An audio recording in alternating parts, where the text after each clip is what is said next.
Kolkata seven sisters Bharat দখলের হুমকির পর এবার ভারতের রাফায়েল জেট আটকাবার বাংলাদেশি পদ্ধতি নিয়ে শোরগোল নেট দুনিয়ায়। শুক্রবার একটি জনসভা থেকে লুঙ্গি দিয়ে রাফায়েল বিমান আটকানোর নিদান দিলেন বিএনপির যুগ্ম সম্পাদক হাবিব উন নবী খান সোহেল।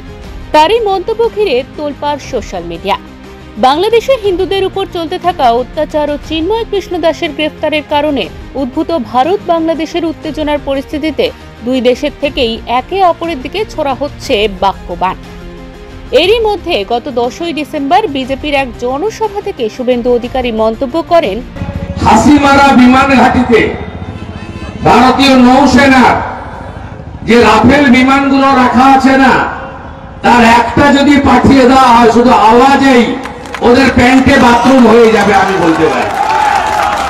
শুভেন্দু অধিকারীর হুমকির জবাবে বিএনপির এক সভা থেকে হাস্যকর মন্তব্য করেন বিএনপির যুগ্ম সম্পাদক হাবিব উন নবী খান সোহেল। রাফায়েল বিমানের ভয় দেখায়।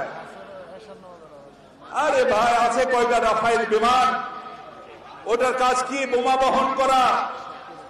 এই যে বীর বাংলাদেশিদের ওই জন্যে ভয় দেখা কি জানেন? রাফায়েল বিমান নাকি বাংলাদেশে আসলে আমরা নাকি টয়লেট করে দেব।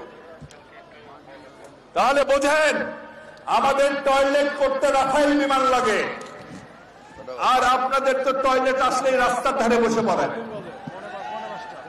নিজেরা চলতে পারেন না। আপনাদের নায়িকারা শরীর সংক্ষিপ্ত কাপড় পরে সেটা প্রদর্শন করে যা টাকা কামাই তাই দিয়ে চলেন।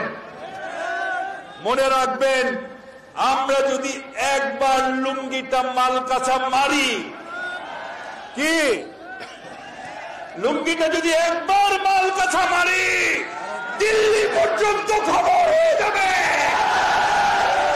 পরিসংখ্যান অনুযায়ী সামরিক শক্তিতে ভারতের থেকে অনেকটাই পিছিয়ে বাংলাদেশ। তাদের কাছে না আছে কোনো উচ্চমানের কোনো সামরিক অস্ত্র, না আছে কোনো পারমাণবিক অস্ত্র। তাই বারবার এমন উস্কানিমূলক কথা বলে নিজেদেরই বিপদ ডেকে আনছে বাংলাদেশ। ব্যুরো রিপোর্ট, ওঙ্কার বাংলা।